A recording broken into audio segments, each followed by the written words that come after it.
Some games sell well, others become icons. But once in a blue moon, a video game becomes culture. GTA 5 stands only behind Minecraft on the list of the best-selling video games of all time. But I would argue it's the #1 spot on the list in terms of cultural importance. Because when GTA 6 will come out, the entertainment world as we know it will stand still. But the real question that we stumble upon is this: can GTA 6 live up to its expectations? Can it ever overcome the monumental success of Grand Theft Auto 5? And does it stand a chance of making even more money than its predecessor? In order to eventually wager an answer, we first need to see how Rockstar did the impossible, and then decide if they can do it twice. I'm sorry to upset you with this fact, but GTA 5 came out 12 years ago. Within 24 hours, it pulled in roughly $800 million in sales, setting a new benchmark for entertainment products. As I mentioned before, GTA 5 is the second best-selling video game of all time, with over 220 million units sold, which is absolutely mind-boggling. What's even more impressive about the sales, it's that GTA 5 continues to sell millions and millions of copies annually. What also helped is that GTA 5 has been re-released across 3 console generations: the PS3, Xbox 360, the PS4, Xbox One, and now the PS5 and Xbox Series generation. But what really drove the success behind GTA 5? And no, it wasn't the 10 out of 10 IGN gave it. I heard someone say once that GTA 5 doesn't sell, it simply lives. And I think that's an accurate way of describing the phenomenon. Now, Grand Theft Auto 5 is split into 2 major parts: the campaign and the multiplayer. So let's begin with the former. Rockstar built what felt like a playable crime epic, a multi-protagonist narrative that wove together 3 completely different lives in the fictional city of Los Santos. Michael, a retired bank robber living in witness protection and slowly collapsing under suburban boredom; Franklin, a young hustler trying to climb out of Los Santos' lower-class neighborhoods; and Trevor, one of the most unhinged characters in entertainment. The campaign structure was built around switching between these 3 in real time, and even though on paper that might sound like a cheap gimmick, it was anything but that. The real-time change let players experience the same events from different perspectives and created missions that felt like Hollywood heist set pieces. The famous multi-stage robberies, the shifting points of view, the feeling of juggling 3 lives at once gave GTA 5 a scope that very few games had even attempted.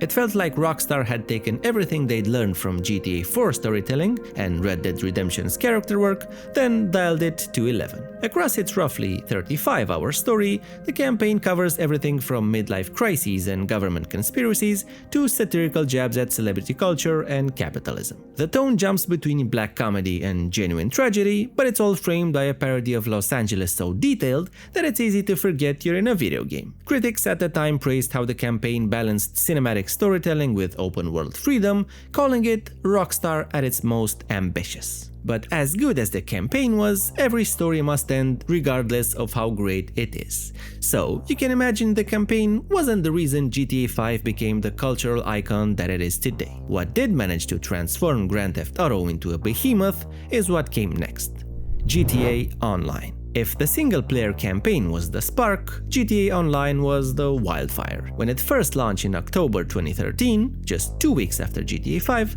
GTA Online was kind of a messy experiment. Server crashes, missing progress, long load times were constantly part of the experience. Yet underneath all that, Rockstar had built something that would reshape the entire industry. A persistent online world layered on top of Los Santos, where players could live out the same criminal fantasy together. At first, GTA Online was pretty basic. You could race cars, rob stores, complete cooperative missions, and slowly build up cash to buy apartments or flashy cars.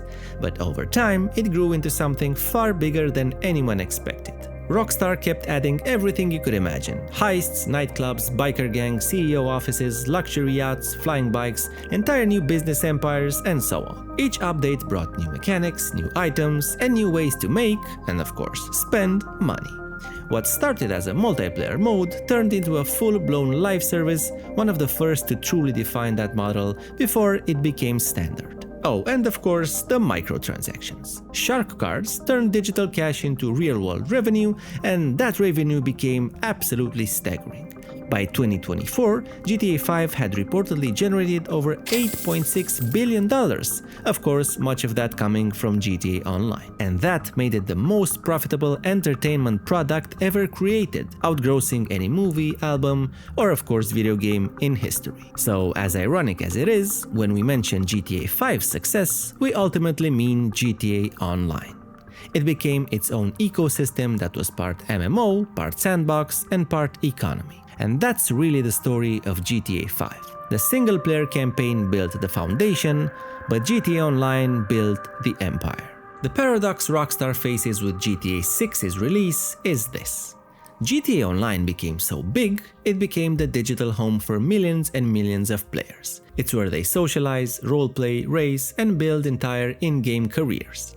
And when that happens, a sequel stops becoming just a new release, it's also somewhat of an eviction notice. The studio obviously can't simply shut down GTA Online. There's too much money there and too much attachment. But if they keep it running, it splits the audience. Some players will move on, but others won't see a reason to leave a game they've sunk thousands of hours into.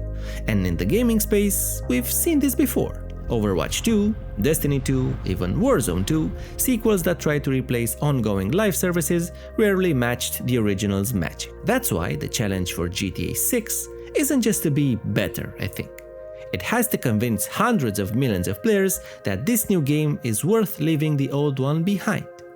And I truly wonder, do they think, Rockstar Games, do they think GTA 6 will overcome the success of 5? And as crazy as that sounds, I honestly think they do. The thing is, Rockstar is in a unique position, and I mean that.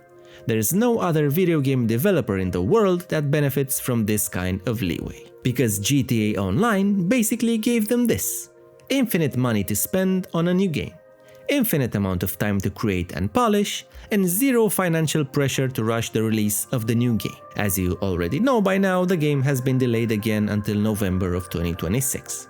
But at this point, I wouldn't bet my life on that being the actual release of the game. But I know that delaying and delaying this game only means the final product will be as close to perfection as you can get. And I have another hunch. I think GTA 6 will come out day one in an unseen-before polished state.